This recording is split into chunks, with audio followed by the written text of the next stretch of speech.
मेरा नाम है अर्पित खरे। स्वागत करता हूँ आपका अपने चैनल बाइनरी पाठशाला में। और आज हम बनाने वाले हैं एक सिंपल सा कैलकुलेटर। कैसे बनाने वाले हैं? हम यूज़ करने वाले हैं HTML का और पाइथन के फ्लास्क फ्रेमवर्क का। तो आखिर ये कोड क्या चीज़ है, ये मैंने कोड पहले से लिख के क्यों रखा हुआ है और ये करता क्या है आखिर। ये कोड कोई बहुत ख़ास या कोई बहुत स्पेशल कोड नहीं है। ये बहुत ही बेसिक सा सिंपल सा कोड है जिसमें मैंने एक फॉर्म बनाया है जिसका इस्तेमाल करके मैं अपना कैलकुलेटर एप्लीकेशन का सिर्फ फ्रंट एंड यानी कि सिर्फ इनपुट फील्ड और इनपुट 1 इनपुट 2 फील्ड और एक बटन, इतनी सी चीज़ें मैं प्रिंट करने वाला हूँ, इतनी सी चीज़ें मैं डिस्प्ले कराने वाला हूँ। मैंने क्या किया है इसके अंदर, मैंने इसके अंदर अपने दो लेबल्स लिए हैं, अपना लेबल लिया, अपने दो इनपुट्स लिए हैं। उसमें एक इनपुट जो है वो नंबर 1 के लिए है, दूसरा इनपुट नंबर 2 के लिए है और तीसरा इनपुट सेलेक्शन के लिए है, यानी कि हम ऑपरेशन सेलेक्ट कर सकते हैं कि हमें क्या ऑपरेशन परफॉर्म कराना है। तो अगर आपको थोड़ी बहुत भी HTML आती है तो आप समझ पा रहे होंगे ईज़िली कि आखिर इसमें कुछ खास हो नहीं रहा है। इसमें सिर्फ़ और सिर्फ मैंने अपने फॉर्म के एलिमेंट्स को ही रेंडर किया है यहाँ पे। अगर मैं आपको दिखाना चाहूँ कि आखिर ये बना क्या रहा है तो मैं आपको दिखा देता हूँ जल्दी से।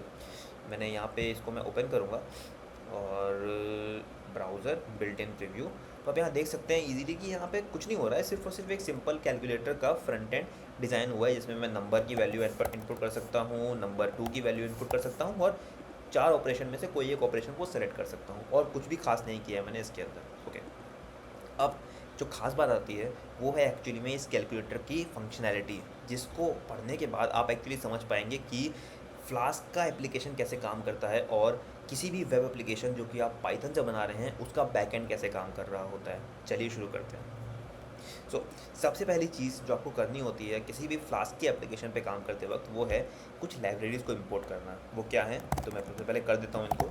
तो आप कहेंगे from flask import flask comma render. Request को भी आपको करना होता है। रिक्वेस्ट एक और मॉड्यूल है जिससे आप रिक्वेस्ट के साथ में डील कर रहे होते हैं, यानी जो भी फ्रंट एंड से बैक एंड की तरफ रिक्वेस्ट आ रही होती हैं आप उनके साथ में डील कर रहे होते हैं।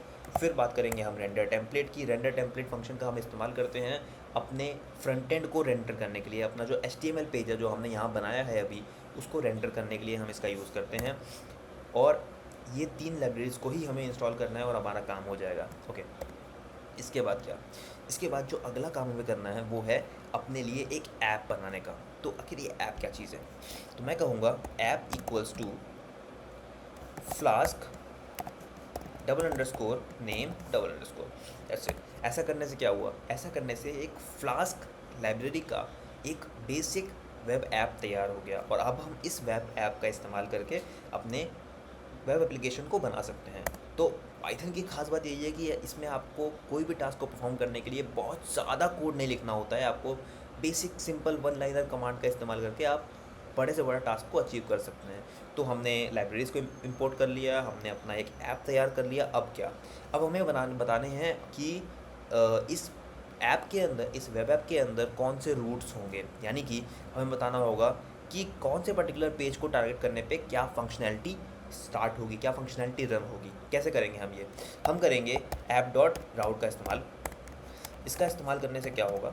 इसका इस्तेमाल करने से जब मैं कहूँगा बैक फॉरवर्ड स्लैश यानी ऐप डॉट राउट फॉरवर्ड स्लैश, इस पर क्या होगा?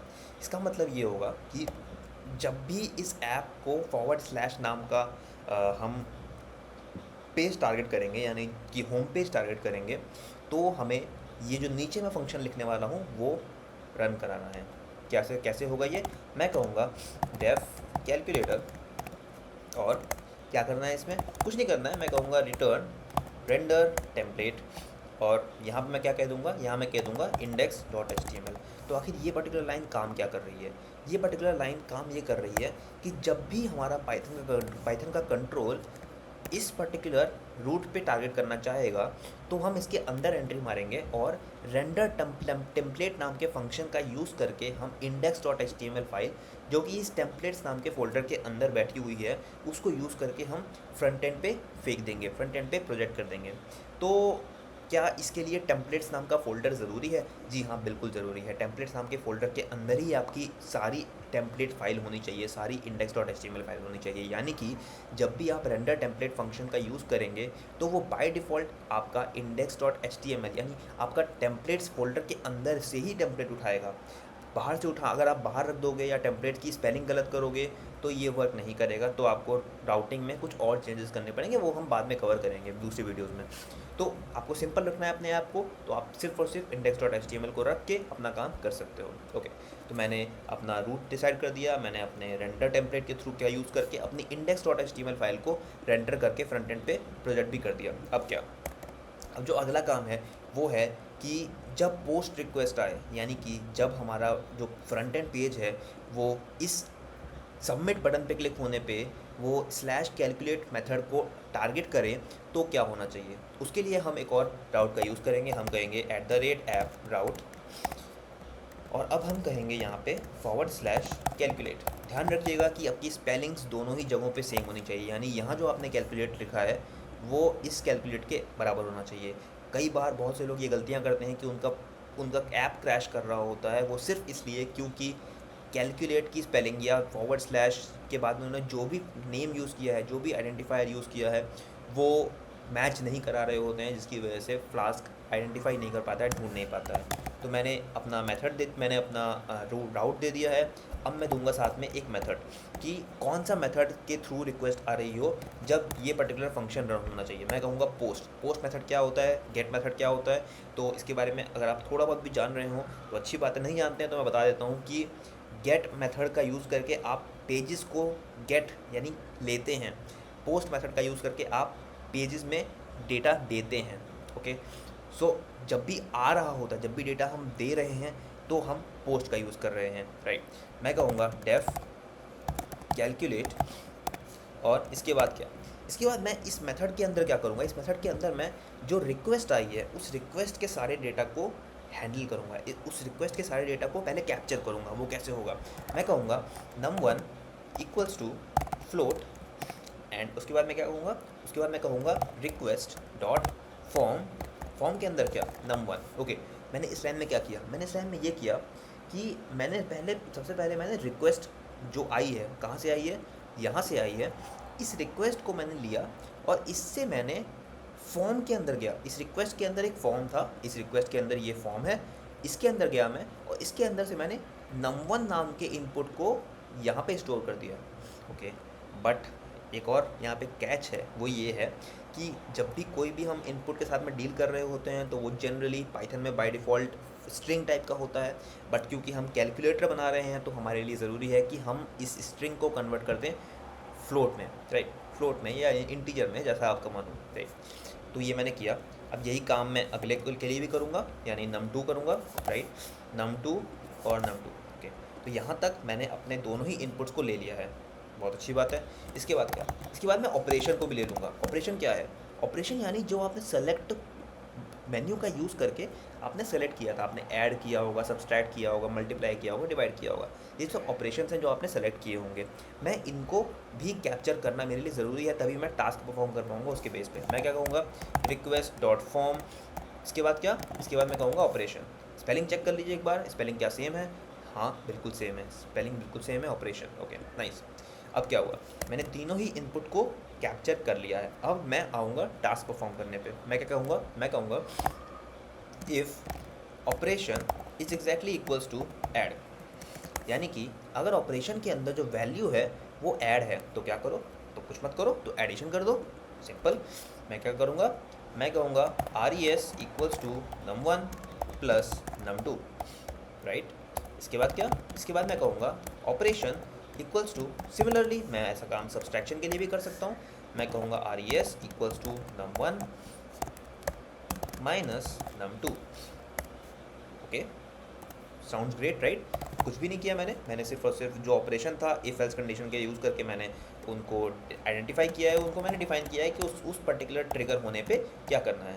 मल्टीप्लाई, बस ध्यान रखिएगा कि आपकी स्पेलिंग सही हो, आपकी स्पेलिंग में अगर मिस्टेक होगी तो आपका टास्क सही से वर्क नहीं करेगा। जैसे मैंने यहाँ पे स्पेलिंग मिस्टेक करी है एक, मैंने यहाँ पे सब्ट्रैक्ट लिखा है, मेरे को सब्सट्रैक्ट मैंने सिर्फ सब लिखा है, मेरे को सब्ट्रैक्ट लिखना चाहिए था। अब मैं उसको सही कर देता हूँ। इसके बाद क्या, res equals to num1 multiply by num2, right. कुछ भी मैंने खास नहीं किया, कुछ भी मैंने स्पेशल नहीं किया है, मैंने बेसिक कॉन्सेप्ट का ही यूज़ किया है। और लास्ट में मैं कहूँगा elif operation is exactly equals to division res equals to num1 divide by num2। Okay, बहुत ही ईजी कॉन्सेप्ट है, कुछ भी मैंने खास नहीं किया है यहाँ पे। मैंने सिर्फ और सिर्फ बेसिक ऑपरेशंस परफॉर्म किए हैं। बस मैंने फ्लास्क का यूज़ किया है, मैंने वेब एप्लीकेशन का यूज़ किया है, एक वेब एप्लीकेशन मैं तैयार कर रहा हूँ। अब यहाँ पे एक छोटा सा जो मेरे को हैंडलिंग करनी चाहिए यहाँ पे वो ये है कि जब अगर num2 की वैल्यू ज़ीरो रही हो, तो वो हम जानते हैं, मैथ्स में हमने पढ़ रखा है कि तब डिवीजन बाय ज़ीरो एरर हो जाता है। तो हम क्या करेंगे, हम यहाँ पे एक चेक लगा देंगे। हम क्या करेंगे, if num2 is exactly equals to zero, तो क्या करो, तो रिटर्न कर दो। क्या रिटर्न करो, मैसेज रिटर्न करो कि division by zero error. Okay fine. अभी क्या, अभी हम क्या करेंगे, इसके बाद हम एक और कंडीशन लगाएंगे, वो ये कि अगर बाय चांस किसी गलती की वजह से अगर इस ऑपरेशन के अंदर कोई और वैल्यू आ जाती है, इन 4 की जगह पे कोई और वैल्यू आ जाती है, तो क्या करोगे। तो हम इस एल्स कंडीशन का यूज़ करेंगे। जैसे एक गलती मैंने यहाँ पे करी थी कि यहाँ पे मेरे को डिवाइड लिखना था, मैंने डिवीजन लिख दिया था। ये छोटी छोटी गलतियाँ हम करते रहते हैं जब भी हम बनाते हैं, तो इसे घबराना नहीं है। आपको सिर्फ और सिर्फ अपना आँख को खोल के जब भी एरर आए तो उनको रीड करो, उन्हें समझो कि वो क्यों एरर दे रहा है, एंड उसके अकॉर्डिंगली आपको मॉडिफाई करना पड़ेगा अपने कोड को। ओके, सो लास्ट में मैं क्या कहूँगा कि अगर जो भी इनपुट्स आए हैं, जो भी पर्टिकुलर ऑपरेशन दिया गया है, अगर उसकी वैल्यू इन 4 वैल्यूज़ में से नहीं आती है, तो क्या करो, तो ये कहो कि invalid operation. Simple, right, invalid operation. Nice. और इसके बाद क्या, इसके बाद मैं रिटर्न स्टेटमेंट दे दूंगा। उसमें क्या कहूँगा, मैं कहूँगा कि रिज़ल्ट, और यहाँ पे मैं स्ट्रिंग फॉर्मेटिंग का यूज़ करूँगा और मैं res की वैल्यू को प्रिंट कर दूँगा। सिंपल। अब ये मैंने यहाँ पे एक और राउट डिफाइन कर दिया है यहाँ पे। अब लास्ट में मैं क्या करूँगा, मैं कहूँगा if double underscore name double underscore exactly equals to double underscore main double underscore, और फिर मैं कहूँगा app dot run debug equals true. Okay nice, हमारा एप्लीकेशन अब तैयार हो चुका है। अब हम इसको रन करा सकते हैं। रन कराने के लिए मैं यहाँ पे क्लिक करूँगा और मैं वेट करूँगा। यहाँ पे देखिए रन हो चुका है, अभी तक कोई एरर नहीं आया है। तो मैं अगर अपने डेवलपमेंट सर्वर पे जाके एक बार चेक करूँ तो मेरे को पता चलेगा कि आखिर क्या हो रहा है, राइट। तो ओके, यहाँ पे ये स्क्रीन खुल के आई है जिसमें कि हम इनपुट दे सकते हैं। हम कहेंगे 1 2 2 3 और एडिशन कर रहे हैं, आंसर आया 35। ओके, सो इन चीज़ों का यूज़ करके आप इजीली अपना कोड, अपना एक वेब ऐप तैयार कर सकते हैं। ऑलराइट, मिलते हैं नेक्स्ट वीडियो में एक और कमाल के प्रोजेक्ट के साथ।